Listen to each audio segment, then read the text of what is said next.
My family always believed success should be loud. Big houses, expensive clothes, constant reminders of who was doing better than whom. I never played that game. At family gatherings, I was the quiet one.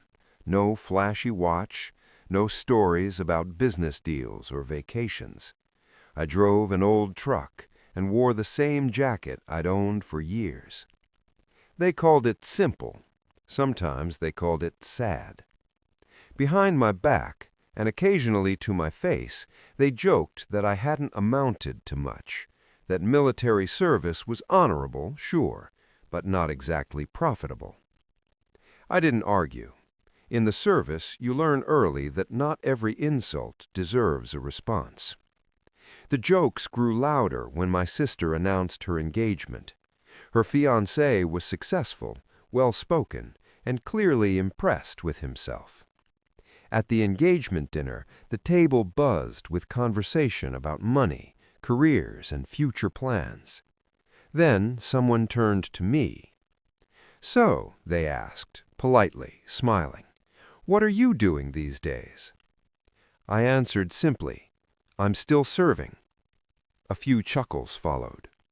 Someone whispered that I must still be struggling. Another joked that I probably couldn't afford dessert. I stayed quiet. They didn't know where I'd been. They didn't know what I'd carried. They didn't know that some careers don't reward you with noise, but with trust. Years earlier, I had joined the Air Force after the Army. Long missions, longer silences, responsibilities measured not in profit, but in lives. I had flown aircraft most people only saw in documentaries, planes that never made headlines, jets that moved before the world knew why. But I never talked about it, because you don't talk about things you're entrusted to protect. Dinner continued. Then my sister's fiancé leaned back in his chair and smiled. He had just returned from a work trip overseas, a military chartered flight. He said something casually, not knowing what it would do to the room. He said, "Funny thing," he looked at me. "I heard your name mentioned at the airbase. They said one of the jets parked there belongs to you." The table went silent. Someone laughed nervously. He shook his head. "No, I'm serious. They said it's assigned to you, a long-range military jet." I didn't correct him. I didn't explain, because the truth was simpler than they imagined. It wasn't my jet. It was my responsibility. The room shifted. Eyes studied me differently now, not with curiosity, but with recalculation. I finally spoke. "I don't own it," I said.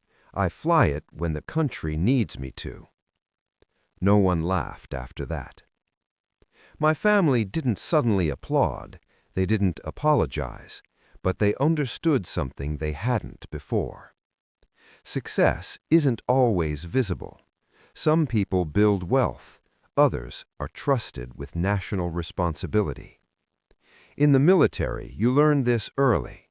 You don't measure worth by what you show. You measure it by what you're trusted to carry. I left that dinner the same way I arrived, quietly. But for the first time, they didn't mistake silence for failure.